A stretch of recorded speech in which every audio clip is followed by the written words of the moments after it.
December 18, 1944. Outside Bastogne, Belgium.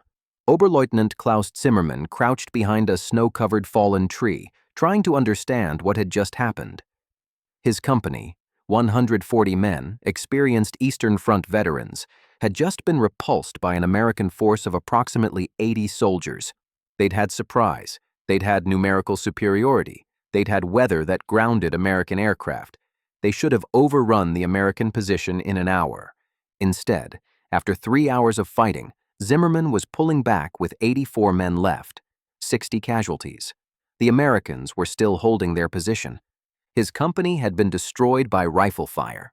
Not machine guns, not artillery, rifles. American rifles that fired so fast his men couldn't advance through the volume of fire. Zimmermann would write in his after-action report, "American rifle fire was continuous and overwhelming.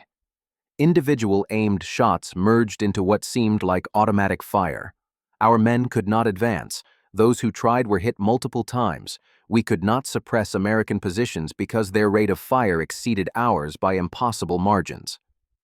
That impossible margin was the M1 Garand rifle, the first semi-automatic rifle adopted as standard issue by any major military. While German infantry still carried carabiner 98K bolt-action rifles, American soldiers carried weapons that didn't require manual cycling between shots. The tactical implications were revolutionizing infantry combat, and German commanders were only beginning to understand how badly they'd been outmatched. The story begins in the 1930s, when American ordnance designer John Garand developed a semi-automatic rifle using a gas-operated mechanism.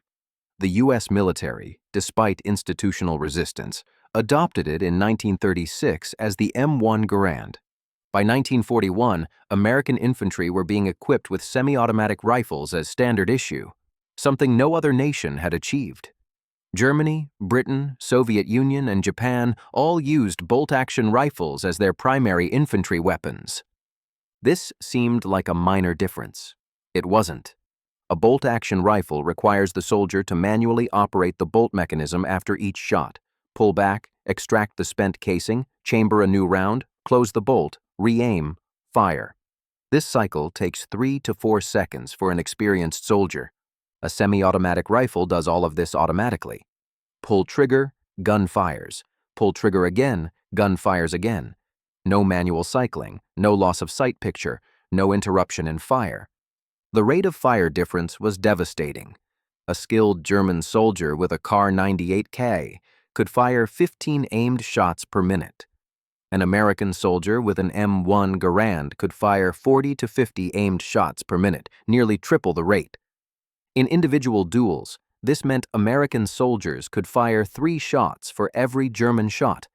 In squad combat, it meant overwhelming firepower superiority even when outnumbered. German infantry doctrine had been built around bolt-action rifles. Squad tactics assumed that rifle fire would be methodical, that advancing troops would have time to maneuver between shots, that suppressive fire would be delivered by machine guns while riflemen advanced. American doctrine was different. Every rifleman was a source of suppressive fire. 8-man American squads could deliver 320 to 400 aimed shots per minute from rifles alone. German squads of 10 men could deliver perhaps 150 shots per minute, and that was with ideal conditions. Oberst Franz Becker, a Wehrmacht infantry tactics instructor, compiled reports from frontline units after D-Day.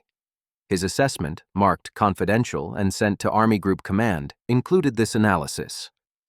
American infantry tactics have changed fundamentally due to their semi-automatic rifles. They do not maneuver in the patterns we expect. They establish positions and simply outshoot our forces. Our doctrine assumes that rifle fire will be intermittent, allowing movement. American rifle fire is continuous. Our men cannot advance, cannot maneuver, cannot close to effective range. We are being defeated by volume of fire from standard infantry weapons. This wasn't theoretical. It was happening in every engagement where American and German infantry clashed on roughly equal terms. In Normandy hedgerows, German soldiers would establish positions behind stone walls or in bocage, defensive positions that should have provided advantage. American infantry would simply shoot until the German position was suppressed or destroyed. A German squad with 3 MG-42 machine guns and 7 riflemen would engage an American squad with 1 bar and 8 Garand-equipped riflemen. On paper, the Germans had superior firepower. In practice, the Americans could deliver more rounds downrange more accurately. German machine gunners needed to pause to change barrels due to overheating. American riflemen didn't. They'd pour continuous fire into German positions, forcing machine gunners to keep their heads down, preventing effective return fire.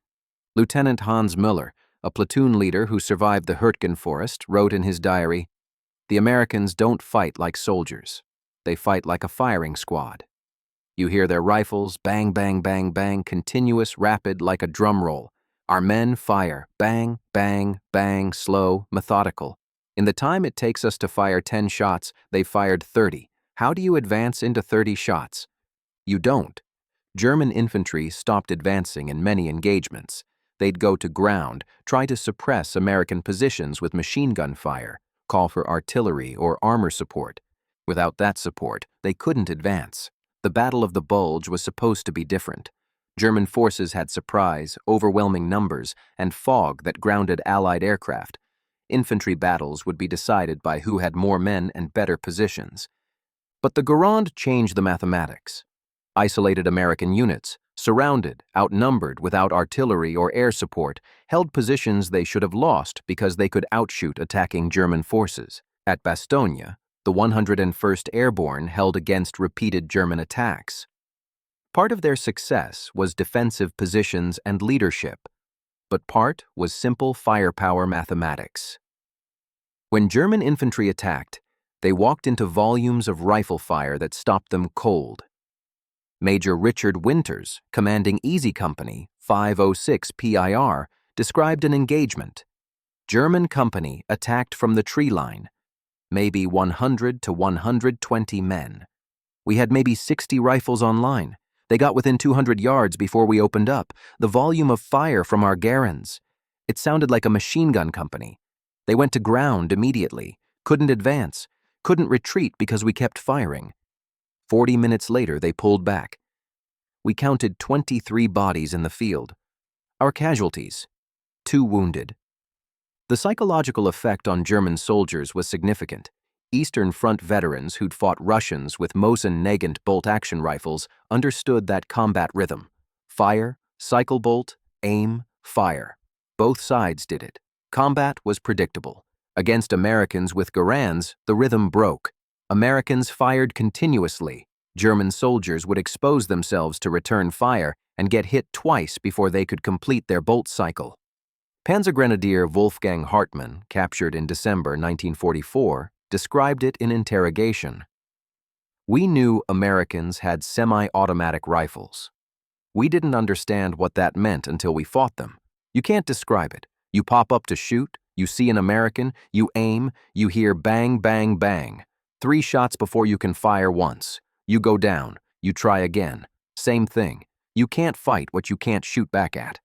German infantry training emphasized marksmanship, careful, aimed fire, 1 shot, 1 kill. This worked with bolt-action rifles where rate of fire was limited anyway.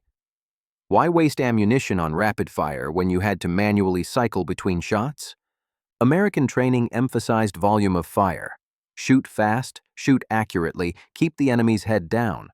The Garand enabled this doctrine.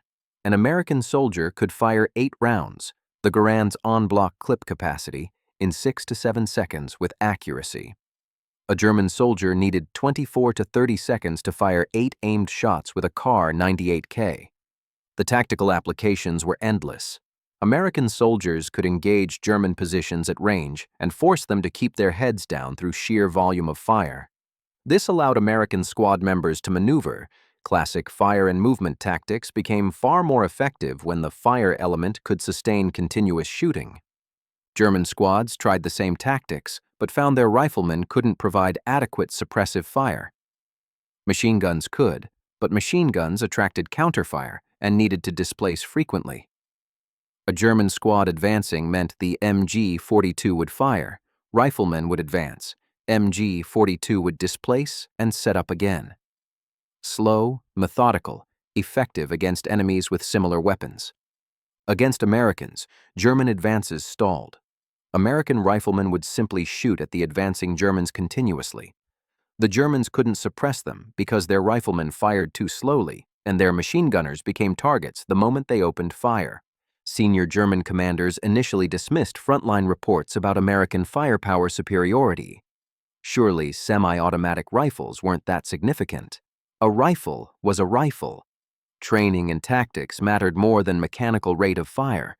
Then they reviewed casualty statistics. German infantry units attacking American positions suffered disproportionate casualties from rifle fire. Not machine guns, not artillery, rifles. Units that should have overrun American positions based on numerical superiority were being stopped by smaller American forces. December 1944 forced a reckoning. General Feldmarschall Gerd von Rundstedt, commanding the Ardennes offensive, received reports from multiple division commanders. American infantry firepower was exceeding expectations. German attacks were stalling due to inability to suppress American rifle fire. Von Rundstedt requested a technical intelligence assessment. The report, delivered December 28, confirmed what frontline soldiers already knew. The M1 Garand gave American infantry a 3-to-1 firepower advantage over German infantry in rifle engagements. No amount of training or tactics could overcome that disparity. The report recommended immediate development and deployment of semi-automatic rifles for Wehrmacht use. It noted that Germany had semi-automatic rifle designs, Gewehr 43, but had never prioritized mass production. Now it was too late. German industry was collapsing under Allied bombing. There was no capacity to retool for new rifle production. German infantry would fight the rest of the war with Kar 98Ka bolt-action rifles designed in 1898. They'd face American infantry with M1 Garands designed in 1936. The technology gap was 40 years, and it showed in casualty rates. Post-war analysis by U.S. Army historians examined infantry engagements in 1944 to 45. In battles where American and German infantry forces were roughly equal in numbers and neither side had significant support weapons, Americans won 73% of engagements. The primary factor, rate of fire advantage from M1 Garands. General George Patton called the Garand the greatest battle implement ever devised. He wasn't exaggerating. The rifle fundamentally changed infantry combat by making every rifleman a source of sustained firepower rather than methodical single shots. Soviet military observers studying American tactics noted the Garand's effectiveness. Post-war, the Soviet Union developed the SKS and later AK-47, semi-automatic and automatic rifles that incorporated lessons learned from seeing American semi-automatic rifle success. German designers, working for Allied powers after the war, helped develop rifles like the FNFAL and G3, both influenced by lessons learned fighting against M1 Garands. The era of bolt-action battle rifles ended in 1944, killed by the simple reality that soldiers with semi-automatic rifles could outshoot soldiers with bolt-action rifles so decisively that no amount of training or tactical doctrine could compensate. Oberleutnant Zimmermann, the officer who'd lost 60 men attacking 80 Americans, survived the war. In a 1952 interview, he was asked what weapon he feared most.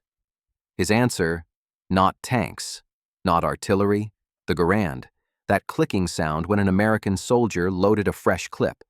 You knew 8 more rounds were coming and you couldn't shoot back fast enough to stop them.